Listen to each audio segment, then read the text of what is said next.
Okey, jadi ini merupakan skema jawapan untuk ujian 1 bagi subjek matematik Sekolah Menengah Kebangsaan Tun Said Zahiruddin. Okey, kita tengok soalan yang pertama. Okey, boleh bersedia dengan kertas soalan masing-masing. Okey, untuk soalan pertama, nombor positif. Nombor positif, jawapan dia adalah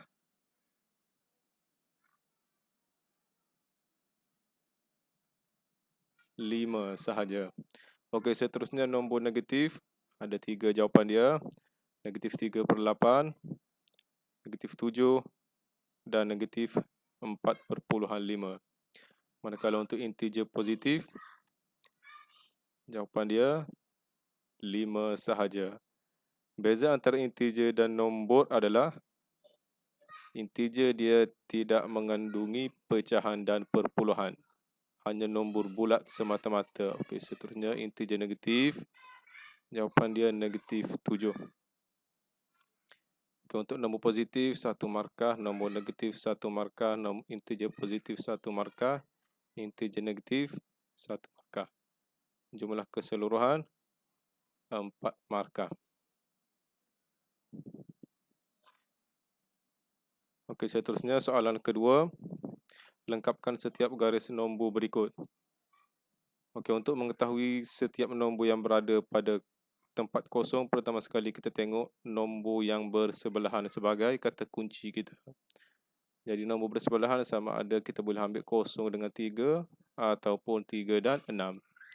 Jadi beza bagi nombor bersebelahan ni adalah 3. Ini pun 3 juga.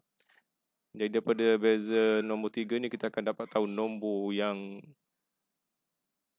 kita tak tahu. Okey. Okey, mula daripada sini 0, 3, 6, 9. Selepas 9, 12. Okey, sebelah kiri daripada 0, negatif 3. Kemudian negatif 3, negatif 6, negatif 9. Okey, untuk B.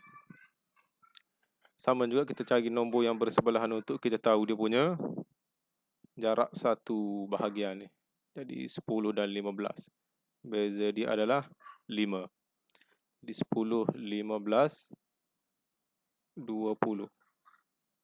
Ke belakang daripada 10, 10, 5, 0 ataupun sifar, negatif 5, negatif 10 dan negatif 15. Okey, soalan C. Kita tengok dua nombor bersebelahan, 2 dan 4. Beza dia adalah 2. Jadi 2, 4, 6, 8. Okey, sebelah kiri daripada 2, sifar, negatif 2, negatif 4 dan negatif 6. Okey, untuk soalan D, dia tak ada nombor bersebelahan tapi dia ada 2 nombor yang bersebelahan untuk kita jadikan sebagai rujukan. Yang ni kita boleh terus agak je. 1 nak sampai kepada 3, sebelum 3 dia ada 2. Jadi beza dia 1, 1. 1, 2, 3. Jadi ke belakang daripada 1, sifar, negatif 1, negatif 2, negatif 3, negatif 4, negatif 5, negatif 6, negatif 7, negatif 8. Okey, sama juga untuk soalan E. Dia ada 2 nombor yang tidak bersebelahan. Negatif 3 dengan 3. Jadi kita tahu nombor yang berada di tengah-tengah dia adalah sifar. Jadi beza dia adalah 3 bagi setiap nombor bersebelahan. Jadi 3, sifar, negatif 3, negatif 6, negatif 9, negatif 12. Okey, setiap satu membawa kepada 1 markah. Jumlah keseluruhan 5 markah. Okey, seterusnya soalan ketiga. Susun integer di bawah mengikut tertib menaik. Okey, panduan dia pertama sekali untuk sama ada susun, sama ada menaik ataupun menurun, kita buat garis nombor. Letak sifar di tengah-tengah ni sebagai panduan. Okey, sekarang kita tengok nombor yang positif dah boleh senang. 2 sahaja. 2. Jadi ini sudah, sifar pun sudah. Okey, sekarang nombor negatif ada 3. Negatif 3, negatif 8, negatif 10 dan negatif 12. Yang berada sebelah kiri daripada sifar. Negatif 3. Kemudian negatif 8. Negatif 10. Dan last sekali negatif 12. Negatif 3, negatif 8, negatif 10, negatif 12. Okey, sekarang dia tengok soalan dia nak dalam tertib menaik. Jadi menaik, kita mula daripada sebelah kiri ke hujung, ke sebelah kanan. Jadi kita salin balik soalan. Negatif 12, negatif 10, negatif 8, negatif 3, sifar dan 2. Okey, jadi betul ke semua ni? Dapat 1 markah. Okey, seterusnya soalan keempat. Rajah menunjukkan satu balang yang mengandungi bola-bola bernombor. Cari hasil darab integer terbesar dan integer terkecil. Okey, pertama sekali kita kena tahu dulu yang mana integer terbesar dan yang mana integer terkecil. Okey, integer terbesar adalah 11. Ini integer terbesar. Integer terkecil negatif 9. Kena beza ya integer dengan nombor. Integer ni bukan nombor pecahan ataupun nombor perpuluhan, nombor bulat semata-mata.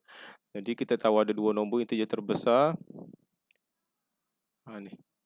Integer terbesar ni negatif 11.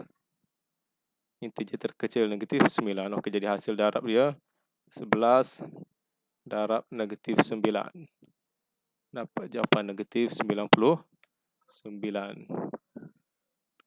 Yang ni 1 markah, yang ni 1 markah. Dapat 2 markah. Okay, seterusnya soalan kelima.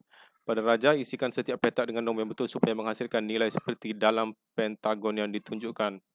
Okay, jadi ni tengah ni adalah sebagai dia punya jawapan akhir 285. Jadi macam mana kita nak dapat? Kita tengok ni punya songsangan dia. Kalau ni contohnya tolak 19. Jadi kita nak tahu apa nombor yang berada dalam kotak ni.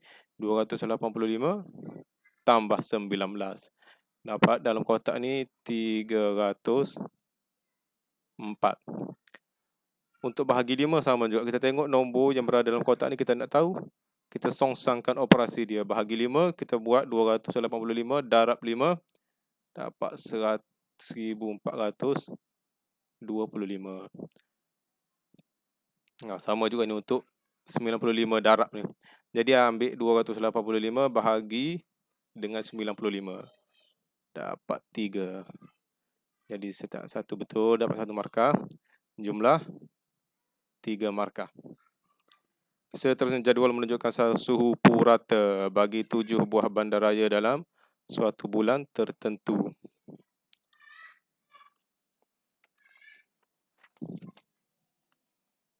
Okey, nyatakan bandaraya paling sejuk. Tengok kepada dia punya suhu tu yang paling rendah. Nilai dia adalah ni. Moscow.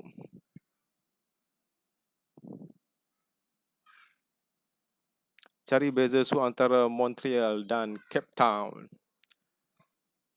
Montreal ni dengan Cape Town.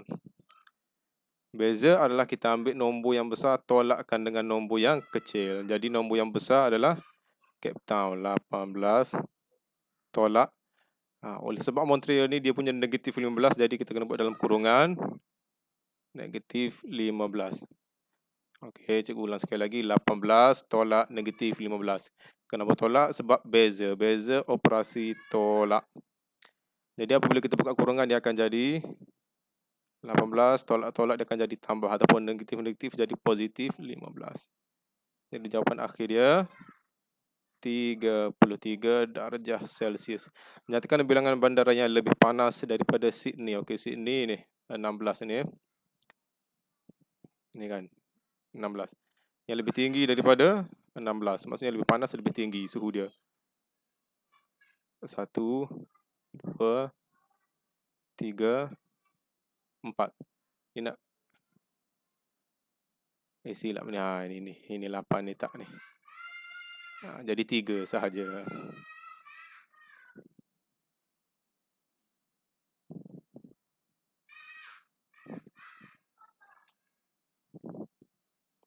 Okey, jadi 3 sahaja bandaraya yang lebih panas daripada Sydney.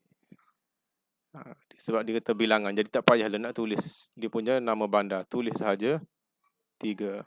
Dah dapat 1 markah.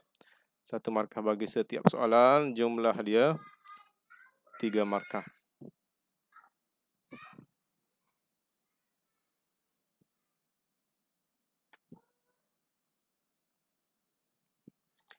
Okey, seterusnya soalan nombor 7. Susun pecahan berikut dalam tertib yang dinyatakan.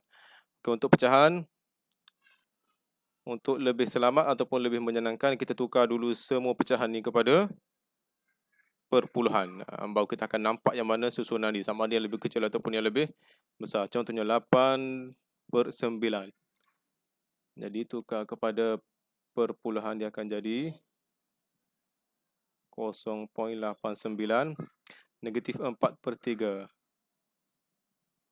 Negatif, tekan kalkulator, 1.33. Dan 1/6 tukar kepada perpuluhan 0.16. Jadi ketiga-tiga ni kita akan dapat tengok melalui pecahan tadi ni, yang perpuluhan yang mana yang lebih yang lebih kecil ataupun besar. Sekarang dia nak menaik, kita cari yang mana yang lebih paling kecil. Jadi yang mana ada negatif ni kan. Tetapi kita sedikit tips untuk ni, kita kena ambil dalam bentuk asal, iaitu pecahan. Negatif 4/3 salin balik. Yang perpuluhan ni hanya sebagai guideline untuk kita tahu yang mana lebih besar ataupun lebih kecil. Kemudian tinggal 0.89 dengan 0.16. Jadi kita boleh nampak yang mana yang lebih kecil adalah 0.16. Tetapi dalam jawapan kita tulis 1/6.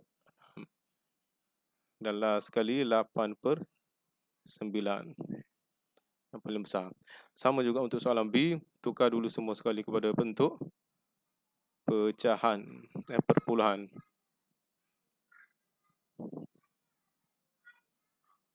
Kecilkan sedikit pen ya. Negatif 1.33. 2/7. 0.29. Negatif 2/3. Negatif 0.67. 2/3/4. 2.21. Jadi yang tertib menaik, kita cari yang paling kecil. Di depan ni, negatif 1/3 ataupun dalam bentuk pecahan dia negatif 1/3. Kemudian nombor negatif yang kedua, negatif 0.67 ataupun nombor asal dia negatif 2/3. Okey, seterusnya 2 nombor positif, 0.29, 2/7 dan last sekali 2.21 ataupun 3/14. Okey, C. Menurun sama juga, kita tukar dulu kepada bentuk pecahan perpuluhan. Kemudian kita tengok yang mana nombor yang paling besar ataupun paling kecil. 3/5 tukar kepada bentuk pecahan perpuluhan 0.6. Negatif 1/10 sama dengan negatif 0.1. 3/10 0.3. Negatif 1/5 negatif 0.2. Negatif 2/5 negatif 0.4. Oleh sebab dia nak dalam tertib menurun, kita cari nombor yang paling besar sekali, 0.6 ataupun nombor asal dia 3/5. Kemudian 0.3. 3/10. Kemudian negatif 0.1. Negatif 1/10. Kemudian negatif 0.2, negatif 1/5. Dan last sekali negatif 0.4 ataupun negatif 2/5. Okay, D last sekali sama juga, tukar kepada bentuk perpuluhan. Negatif 0.17, 1/2, 0.5, negatif 1/12, negatif 0.08, 1/3, 0.33, negatif 1/4, negatif 0.25. Okay, untuk tertib menurun kita cari nombor yang paling besar sekali, 0.5, ataupun nombor asal dia 1/2. Okay, kemudian 0.33 ataupun nombor asal dia 1/3. Kemudian negatif 0.08 ataupun negatif 1/12. Kemudian negatif 0.17 ataupun negatif 1/6. Dan last sekali negatif 0.25 ataupun negatif 1/4. Okey, itu untuk jawapan daripada soalan 1 sampai nombor 7. Okey, cikgu harap awak dapat salin ataupun buat pembetulan dalam kertas yang awak ada tu. Okey, untuk soalan seterusnya kita akan sambung pada sesi kedua nanti, okey.